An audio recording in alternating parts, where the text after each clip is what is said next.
සුබ දවසක් ඔයාලා හැමෝටම. ඉතින් වෙනදා වගේම මගේ පුංචි channel එකට ඔයාලව ආදරෙන් පිළිගන්නවා. ඔයාලා සතුටින් පරිස්සමින් ඇති කියලා මම හිතනවා.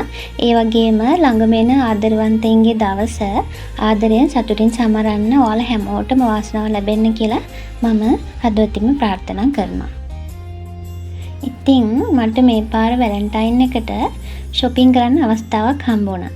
හැබැයි මේක තෑග්ගක්වත් මට ගත්තේ වනන් නෙමෙයි. මගේ හස්බන්ඩ්ගේ මල්ලිට ඕන වුණා එයාගේ ගර්ල්ෆ්‍රෙන්ඩ්ට තෑග්ගක් අරන් දෙන්න. ඉතින් ඒ තෑගි ටික තමයි මම මේ තෝරගන්න අද ගියේ. ඉතින් මට නම් මේ පාර වැලන්ටයින් එක තනියම තමා ගත කරන්න වෙන්නේ. මොකද මගේ ආදරණීය මහත්තයා රට රකින්න රණවීරුවෙක්. ඉතින් ඒ නිසා අපේ ජීවිතවල ගොඩාක් විශේෂ දවස් අපි දෙන්න ගත කරේ දෙපැත්තකට වෙලා. ඉතින් එහෙමයි කියලා එයාගේ ආදරේවත් මගේ ආදරේවත් කවදාවත් අඩුවක් උනේ නැහැ. අඩුම ෆෝන් එකකින් හරි අපි දෙන්න වීඩියෝ කෝල් එකක් අරන් හරි ඒ විශේෂ දවස් ඒ විදිහට පුළුවන් විදිහට සතුටින් සැමරුවා. මම නම් හිතන්නේ වැලන්ටයින් කියලා විශේෂ දවසක් අවශ්‍යම නැහැ කියලා. මොකද හැම දවසක්ම ආදරෙන් පුරවන්න පුළුවන් ඔයාට විතරනේ. ඉතින් එතකොට ඒකට අමුතුවෙන් විශේෂ දවසක් වෙන් කරලා කැලෙන්ඩරේ දින මාක් කරගෙන ඒ වෙනුවෙන් ලකලා ඇස්තෙන්න ඕනේ නැහැ කියලා තමයි මම හිතන්නේ. සමහරක් විට ඔයාට මේ විශේෂ දවසේ තෑගි ලැබෙයි. සමහරක් අයට තෑගි නැතත් ආදරේ විතරක්ම ලැබෙයි. තවත් කෙනෙක්ට මෙහෙම දවසක් තියෙනවද කියලාවත් මතක නැති වෙයි. ඉතින් ඔයා ඔය කොයි කොටසට අයත් වුණත් මට කියන්න තියෙන්නේ ඔයාට බෙදන්න පුළුවන් උපරිම ආදරේ ඔයා බෙදන්න. මොකද මට දැනෙන විදිහට නම් දෙන තරමට තමයි ආදරේ අපිට ආපහු ලැබෙන්නේ. සමහරක් වෙලාවට අපි අපේ හීන වෙනුවෙන් අපේ අරමුණු වෙනුවෙන් අපේ ඉලක්ක වෙනුවෙන් වැඩ කරද්දී අපිට මේ චූරි ලස්සන හැඟීම් අපෙන් නොදැනුවත්වම ගිලිහෙන්න පුළුවන්. එහෙම වෙලාවට ඔයාට වගේම ඔයාගේ ආදරවන්තයාට එහෙම නැත්නම් ආදරවන්තියටත් ගොඩාක් දුක හිතෙන්න පුළුවන්. මම ඔයාට කියන්නේ එහෙම කවදාකවත්ම වෙන්න දෙන්න එපා. මොකද ඔයාගේ පවුලේ ඔයාගේ ආදරණීයන්ට ඔයා මුල් තැන දෙන්න. ඔයාගේ ආදරණීයම පුද්ගලයන් ඔයාගේ ජීවිතේ අංක 1 කරගන්න. එතකොට ඔයා ලෝකෙ කොතන හිටියත් කොයි කොනේ හිටියත් ඔයා ආදරය කරන කෙනා ඔයාට උතුරන්න ආදරේ දෙයි. අපි හැමෝම ආසයි අපි ආදරය කරන කෙනාගේ අතේ එල්ලිලා ඇඟේ දැවටි හැමදාම ළඟින්ම ඉන්න. ඉතින් මාත් එහෙම තමයි. ඒත් අපේ ජීවිතවලට වගකීම් එකතු වෙනකොට ඒ වෙනුවෙන් අපි වැඩ කරනකොට ඉතින් සමහරක් විට මේ දේවල් මග ඇරෙන්න පුළුවන්. විශේෂයෙන්ම රට රකින්න ආදරණීය රණවිරුවන්ගේ ආදරණීය නෝනලාට නම් අසීමිත කැපකිරීමක් කරන්නම වෙනවා. එහෙම ගෞරවනීය රණවිරුවෙක්ගේ ආදරණීය බිරිඳක් වෙච්ච එක ගැන මටත් නිහතමානී ආඩම්බරයක් හැමදාමත් තියෙනවා. ඉතින් අපේ රට වෙනුවෙන් අපි වෙනුවෙන් අසීමිත කැපකිරීම කරන මෙහෙම ආදරණීය රණවිරුවන්ට එයාගේ පවුලත් එක්ක එයාගේ නෝනත් එක්ක එයාගේ පෙම්වතියත් එක්ක ගත කරන්න හම්බ වෙන්නේ මාසෙටම දවස් 10යි. ඒ කියන්නේ මුළු අවුරුද්දටම දවස් 120යි.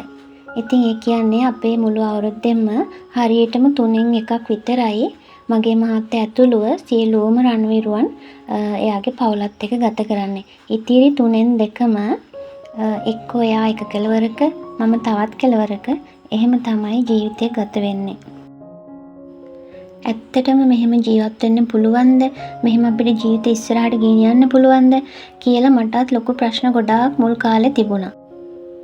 ඒත් ටික පරිණත වෙද්දී මමම හිතලා තේරුම් ගත්ත දෙයක් තමයි ආදරය කියන අකුරු 4 ඇතුලේ කැපකිරීම නැත්නම් එතන මේ අකුරු 4 සීසීකඩ විසිරිලා අපේ ජීවිත සම්පූර්ණයෙන්ම එක තප්පරෙන් විනාශ වෙන්න පුළුවන් කියන එක. ඉතින් පුරුදු වෙන්න හැමදේම දරා ගන්න. අසීමිතව ඉවසන්න. අනිකා වෙනුවෙන් පුළුවන් තරම් කැපකිරීම කරන්න. එතකොට අපි අපිට හුඟා කෑතයි කියලා හිතාගෙන ඉන්න දිව්‍ය ලෝකේ අපේ ඇස් ඉස්සරහම මැවෙයි. තවත් ගොඩාක් දේවල් ආදරේ ගැන නම් කියන්න තියෙනවා. මම ඒ දේවල් වැලන්ටයින් එකට ස්පෙෂල් වීඩියෝ එකකින් ඔයාලට අරගෙන එන්නම්. මේ තියෙන අපේ පන්සල හරිම පුරාණ රජමහා විහාරයක්. ඉතින් මේකට මට එන්න සිද්ධ වුණා අපේ අම්මාගේ වැඩකට. ඉතින් ඒකට තමයි මම හාමුදුරුවෝ බැහැදකලා ඒ දේවල් කරලා යන්න ආවේ. ඉතින් මේ අපහු යන ගමන් තමයි මම ඔයාලට පෙන්නන්න වටපිටාව පොඩ්ඩක් වීඩියෝ කරගත්තා. මේ තියෙන ඇල්බීසියා මල් මේවට එක එක පැතිවල එක එක නම් කියන ඇති. ගිනි සීරියා කියලාත් කියනවා. මේ අපේ පැත්තේ නම් මේවට කියන්නේ ඇල්බීසියා කියලා. ඉතින් මේවා හරිම හොඳ පොහොරක්. මට හිතුණා මේ මල් ටිකක් කඩාගෙන යන්න. ඉන්න කොහොම කඩලා වටත් පෙන්නන්නම්. මම ඔයාලට කිව්වේ අපේ ජීවිතවල හුඟක් විශේෂ දවස් අපි දෙන්න ගත කරේ දෙපැත්තකට වෙලා. ඉතින් එහෙමයි කියලා ජීවිතේ විඳින්න තියෙන අවස්ථා කවදාකවත් අපි අහිමි කරගෙන නැහැ. මට ඔයාටත් කියන්න තියෙන්නේ ඔයා කොතැන හිටියත් කොහේ හිටියත් පුළුවන් තරම් ඔයාලා දෙන්න හිත වලින් බැඳිලා ආදරෙන් කල් ගත කරන්න කියලා. හැමදාමත් ආදරෙන් පිරිච්ච දවස් තිබුණා කියලා මම ඔයාලට බොරු කියන්න ඕනේ නැහැනේ. අපේ ජීවිතවලත් සමහරක් වෙලාවට තරහ වුණ වෙලාවල්, රණ්ඩු වුණ වෙලාවල්, අඬපු වෙලාවල්, තනියමම දරාගත්ත තැන් ඒ වගේ දේවල් තියෙනවා. ඉතින් ඒ දේවල් ජීවිතේට එන්න තමයි ජීවිතේ උපමට්ටම් වෙන්නේ. ගඟක් වුණත් බාධක මැද්දෙන් ගලනකොට ලස්සන වෙන්නේ. එහෙම නැතුව නිකම්ම ඔහේ ගලනකොට ඒක කිසිම ලස්සනක් පේන්නේත් නැහැ. ඉතින් ඒ වගේ තමයි ජීවිතෙත්. හරිම ඒ කියන්නේ බාධක මැද්දෙන් එහෙම ජීවිතේ යනකොට තමයි අපි පරිණත වෙලා ඒ දේවල් වලට මුහුණ දෙන්න පුරුදු වෙලා ඒ වගේම අපේ අත්දැකීම් අරගෙන අපේ ජීවිතේ තව තවත් ලස්සනට ඉස්සරහට ගෙනියන්න පුළුවන් ඒ දේවල් ජීවිතේට එකතු වෙනකොට තමයි. අපි දෙන්න නම් තදින් අත් අල්ලගෙන ඉන්නේ. ඉතින් කවදාකවත් අපි දෙන්න යත් එක ගිලිහෙන්න දෙන්නේ නැහැ. ගිලිහෙන්න මොන ප්‍රශ්න ආවත් එක්ක එයා තදින් මාව අල්ල ගන්නවා. එහෙම නැත්නම් මම යාව පුළුවන් තරම් තදින් අල්ල ගන්නවා. මොකද එහෙම ගිලිහිලා අපිට කවදාවත් තනියම ජීවත් වෙන්න බෑ කියලා එයාත් දන්නවා මමත් දන්නවා. ඉතින් මේ වෙලාවේ මම ඔයාලට කියන්නේ මම මගේ මහත්තයාට ගොඩාක් ආදරේ. ඒ වගේම ඔයත් වාගේ ආදරණීය මහත්තයාට එහෙම නැත්නම් බොයිෆ්‍රෙන්ඩ්ට ගොඩාක් ආදරේ දෙන්න. එතකොට එයාත් ඒ විදිහටම ඔයාට ආදරෙන් සලකාවි. ඉතින් මේ යන්න හදන්නේ හස්බන්ඩ්ගේ යාළුවෙක්ගේ පොඩි දුවේ බිග් ගර්ල් කෙනෙක් වෙලා. ඉතින් හොඳම යාළුවෙක්. ඒ ගෙදර පුංචි උත්සවයක් තියෙනවා. ඉතින් ඒකට යන්න තමයි මම මේ ලෑස්ති වෙන්නේ. මොකද හස්බන්ඩ් ගෙදර නැහැ කියලා එයාට එන වගකීම් යුතුයකම් ඒ දේවල් කවදාවත් අපිට අමතක කරන්න බෑ. මොකද එයාගේ ගමේ ජීවත් වෙන්න නම් එයාගේ නම මම රැක ගන්න ඕනේ.